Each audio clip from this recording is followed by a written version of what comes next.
I'm Mike Johnson. I'm with Idaho Transportation Department, and my topic is going to be on the testing and implementation of BrDR 7.0 in ITD. Like I said, here's the topic that I'm going to be talking about, but it's probably a little better to call it ITD's testing of BrDR past, present, and future. So before I get into our testing on 7.0 and 7.1, I wanted to talk a little bit about the past and our load rating history and our testing and how we came to where we're at now. Early on, we used BARS by AASHTO to do all of our load rating. This was a mainframe program that was written in Fortran. And back in the early 90s, AASHTO developed a PC version. It was a DOS-based program, but it still used the same cards, Fortran cards that the mainframe used. It wasn't real user-friendly, but it did the job. One problem we had is in 1996, AASHTO decided not to maintain this program anymore. They're moving on to other things. So ITD had to decide what we were going to do. Back in 2004, we compared the BARS program with Virtus, which is now the BRR program. And when we did this, we did our basic bridges. We looked at pre-stressed girder bridges, steel girder bridges, and a few other types. And we compared the results between the two programs. And we did find some differences. The good news is we were able to verify the Virtus results, and so we felt pretty comfortable the direction that AASHTO was going. We really didn't do much from 2004 to 2007, but in December 2007, we developed a load rating action plan under the direction of FHWA.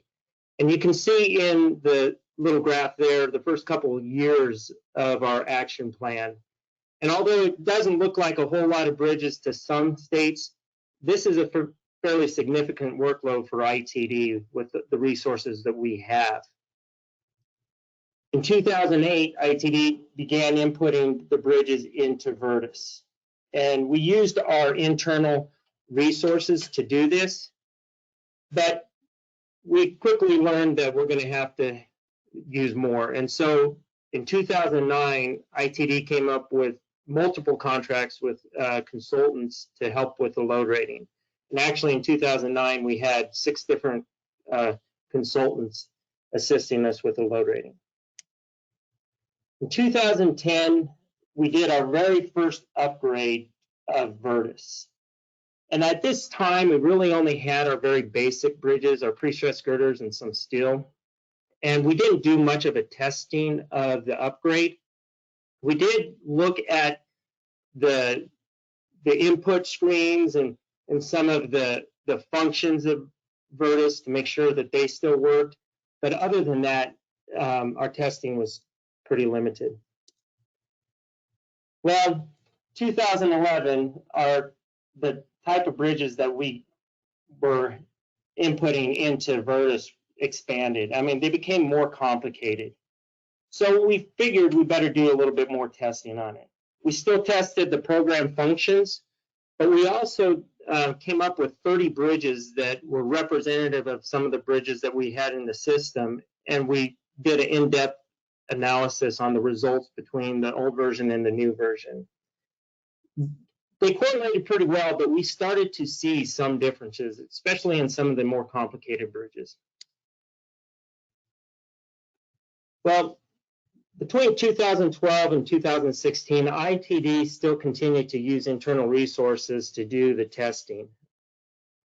In this time frame, we compared the results for all the bridges in the database, and the results we compared was just the controlling overall rating factors. We also maintained that policy to compare those 30 bridges that represented the different types of bridges in our system. We did the testing after the release of the new version, but before upgrading to it. And we quickly found out that, hey, if we found a bug by doing this, we weren't able to get a timely fix. I mean, we had to wait to either the next release or if there was a patch that was issued. So in 2015, we jumped in and joined the testing tag. There's a little plug. As I'm the chair for the testing tag, we're always looking for new people to help out in there. This way, we were able to find some of the issues of the new version before it was released. And we still did a complete and comprehensive testing after it released, just to make sure that we knew what we were getting. But we were able to get a lot of our issues handled before we even started that comprehensive testing. So in 2017 to the present, we've been using a consultant, Jacobs, to help us complete the testing. At this time, I mean, in 2017, we had over 2,000 bridges in our system, and it was a little bit too much workload for or demand for our internal staff and them trying to keep up with their normal workload. At this time, we decided to compare just the controlling ratings of all the bridges. But we did increase the number of bridges or number of trucks that we were looking at. Through this, we developed a testing procedure. The procedure was for testing, upgrading, and then how to document the results. That leads me to the present, which is mainly the 7.0 testing that we did just a couple months ago. First of all, why does ITD do testing? We understand different agencies do different levels of testing, anywhere from complete, thorough testing before they upgrade, to some states just upgrade and don't do very minimal testing whatsoever. We just feel like we want to do fairly in-depth testing. The objective is not to find bugs. The objective is to identify how a new version is going to impact our ratings of our bridges and how our route capacity maps are going to change. We not only need to explain to the trucking industry, which is really strong in Idaho, why we're going to decrease it, but we also have to explain why it increased. It seems funny, but you have to go back and say, well, this is why you weren't able in the past to be able to drive that truck or that permanent load over this bridge. So why are we seeing changes? Is it bugs? Well, one of the main ones we're finding is the change due to AASHTO code changes. Either the manual for bridge evaluation or the bridge design code. We also are seeing differences between versions because of bug fixes. I mean, there's a bug in the previous version that now is not. Yes, we do find the new issues, a bug or some other issue that pops up, but that's not the main cause. We do find some differences in model changes. If you go out there and inspect the bridge and they find that it has deterioration or they did an overlay and we have to reanalyze it, obviously between the two versions, if you have a different model or more loading or deterioration, it's going to change your results. And every once in a while, we'll find an accidental change where someone made a change, didn't know it, saved it, and it made an issue in our model. So what's our current testing procedures? Like I said, in the past, we've run all of our bridges. At this point, it's just a little over 3,000 bridges in our completely defined library. And we compare the overall controlling rating factor. Just a little note, we do go in and check out all the bridges before we start running the analysis for each one. Not that you really have to, but there are those types of bridges like floor beams and other bridges that if you don't check them out, they won't run. So we just go out for simplicity and check all of them out and then run them. And we run them with the rating method set to member alternative. That allows us to evaluate the ones that we want to use LFR using that method and the LRFR using its method. We want to evaluate them in the way we're going to use them in the real world. Once we run it, which is no easy task, I mean, when you're running 3,000 bridges, it takes a little while. But we get it, we run it, and then we copy the results into Excel spreadsheet. The first step after we run the bridges is to review the models that did not run, that we got an error and it stopped the analysis. When we do that, we identify any error similarities between bridges. We go and look and see if there's anything that these errors have in common. And we analyze the models with errors from within the bridge workspace. I mean, we typically run it from the Bridge Explorer, but then if there's an error, we try to run it in the Bridge workspace. Sometimes that works, sometimes it doesn't.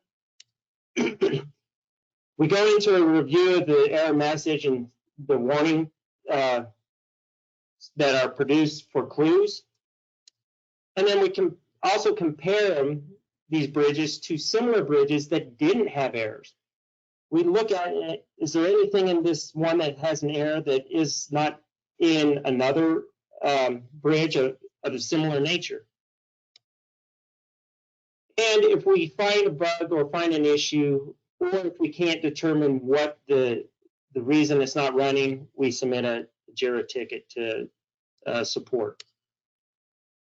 So after we look at the ones that won't run, we compare the overall ratings for each bridge that did complete its analysis. In the spreadsheet, we flag and review all models with a 5% difference. That 5% is just the tolerance that we set. It could be set at anything, 1%, 10%. We just felt at this point 5% was a sufficient amount of difference that we wanted to look at it. When we get those bridges that are out of tolerance, we identify the groupings for each flag bridge. I mean, are they similar type bridges? Are there similar type of, not so much errors, but differences? Like, are we seeing it in the bridges that have shear for their controlling rating or moment or at certain locations? We try to group them into chunks so it's easier to analyze. So once we do that, we compare the bridges that are outside of the tolerances. We look at the controlling locations and limit states.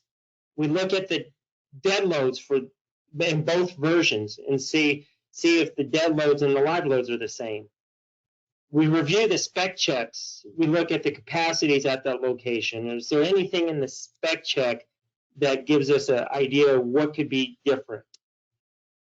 And then once we go through that, we identify, hey, is this a good change or is this a bad change? I mean, is this one because it was a change in code and we're just updating, I mean, it's just being updated, or is it some kind of issue in the program? If it is a bad change, we submit a JIRA ticket. I mean, this is usually if we found an issue or if we cannot determine why the two versions are given different results. But I do want to state that we do go through our analysis prior to sending it to the contractor to look at. We just want to make sure we have our ducks in a line. And I mean, they're overloaded as it is. We want to give them a head start in trying to figure out what's going on. So once we go through all that, we look at some of the good changes, the things that we have to have a fix for, like fix an input error in a model?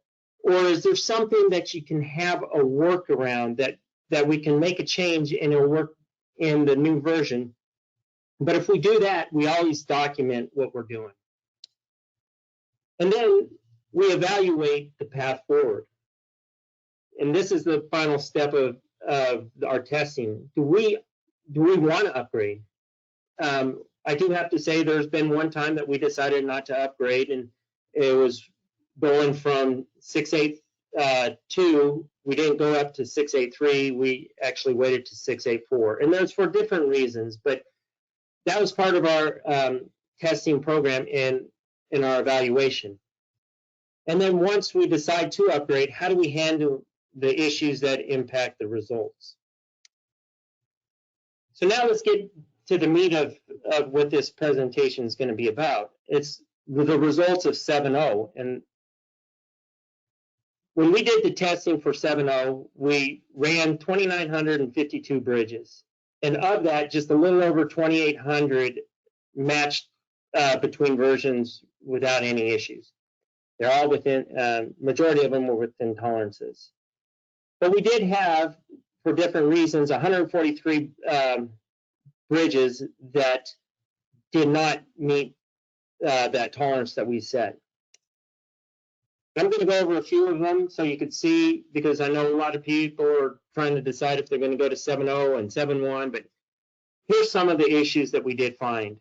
The first couple issues are actually all good issues. I mean, we had this RFC concentrated load issue, and what it is there's a tolerance that's set for analysis within the program, and we had a concentrated load within that tolerance.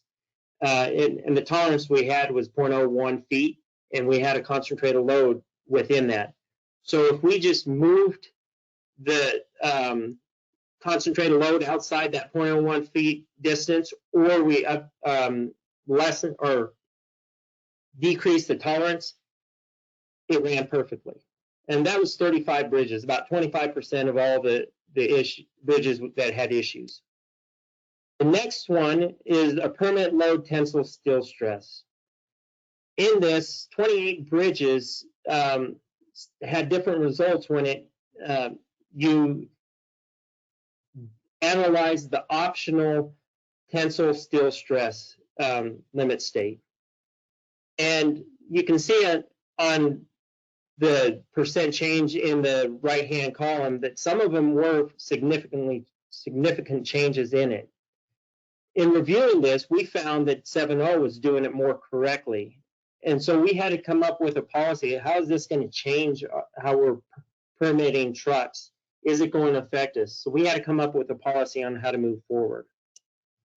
The next 14 bridges, or about 10% of the ones that had issues, we looked at the differences, and we determined that 7.0 was correct, and it was something to do with 6.8.4 that we disagreed with. And then we had a couple more that are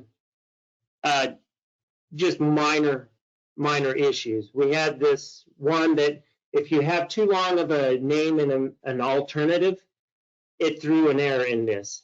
And we got a little worried in some of our descriptions of alternatives. We just cut them back a little bit and ran perfect. That was 9. And then another one was a specific fix that was really easy to do, and it really was not an issue. But we had some that we can classify bad. The first two, like this 7.0 PS bug and the 7.0 display bug, they were very minor issues. And we were able to do some workarounds, or in the case of the 7.0 PS bug, the max rating change was minimal. So we figured we could live with it until we got a 7.1, the version 7.1 with a fix for it. But there was a group of them that made us say, And of these, there's 10 of them that we just couldn't figure out why there was a difference.